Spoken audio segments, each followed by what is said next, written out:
The letter that shouldn't exist. Elias had forgotten the name Elderbrook until the letter arrived. It came in an envelope yellowed with age, sealed with dark wax bearing a tree carved from teeth. The paper inside crackled like dry skin. The writing was crooked and red, like it had been scratched with a nail.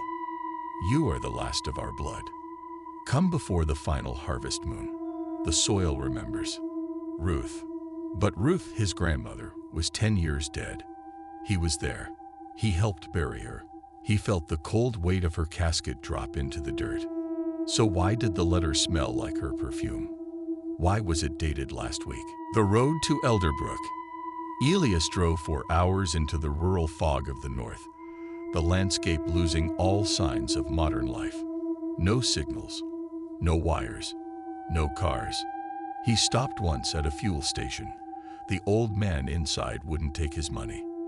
"You don't want to go there, son," the man said, eyes hollow. "Places like that don't stay buried for long." When Elias asked what he meant, the man simply said, "Watch the trees. They remember." He didn't understand. Not then. But as he drove deeper into the woods, he noticed something wrong. The birds had stopped singing. The trees leaned inward, and the fog thickened like breath on glass. A village frozen in time. Elderbrook appeared as the fog parted like a curtain. It didn't look abandoned. The buildings were intact, gardens blooming, chimneys smoking. But there were no people. Not moving, anyway. They were all standing still. Dozens of villagers, spaced evenly along the road, staring outward. Eyes open, unblinking, mouths stitched shut, their skin pale as wax, their clothing frozen with dew. He called out. Not one flinched. He waved a hand before a young boy's face. The boy's pupils didn't react to light, but a single tear ran down his cheek. They weren't dead. They were trapped. The house of Ruth. At the end of the road sat his grandmother's cottage, looking freshly built, white paint untouched by time. The front door creaked open before he touched it. Inside, the fireplace burned. A pot of stew bubbled on the stove. Fresh herbs hung from the ceiling, and on the mantel sat a photograph of Elias as a child, in Elderbrook. But he had never been here before. His footsteps echoed as if the house was deeper than it looked. Each room had something stranger. A mirror with no reflection. A closet where whispers echoed. A nursery filled with rotting dolls, their mouths sewn shut.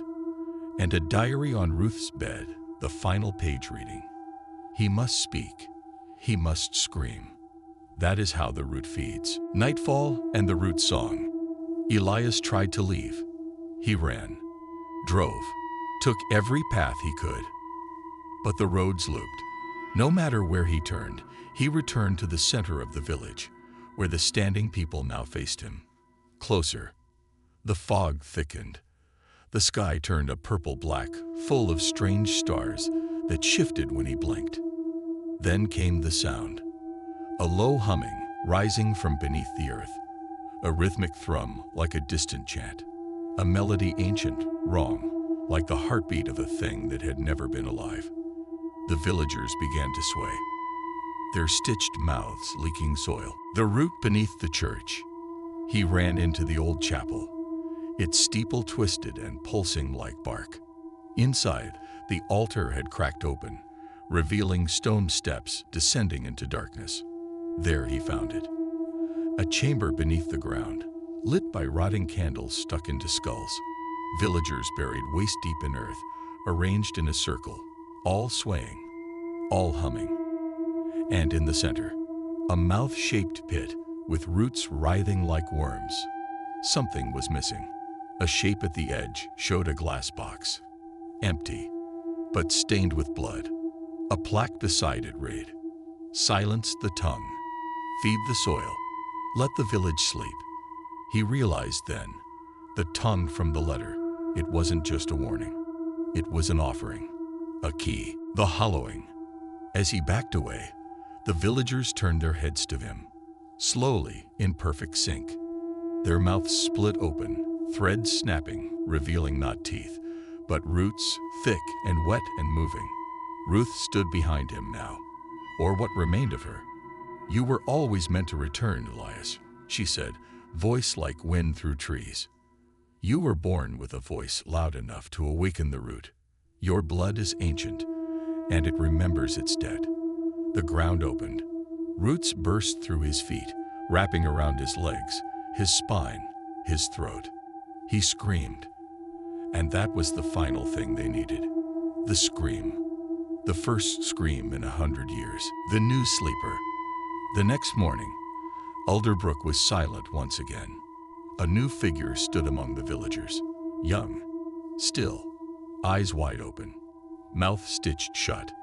And if you come close, too close, you'll hear something beneath the soil. Something breathing. Something waiting. And if you listen long enough, you'll start to hum too.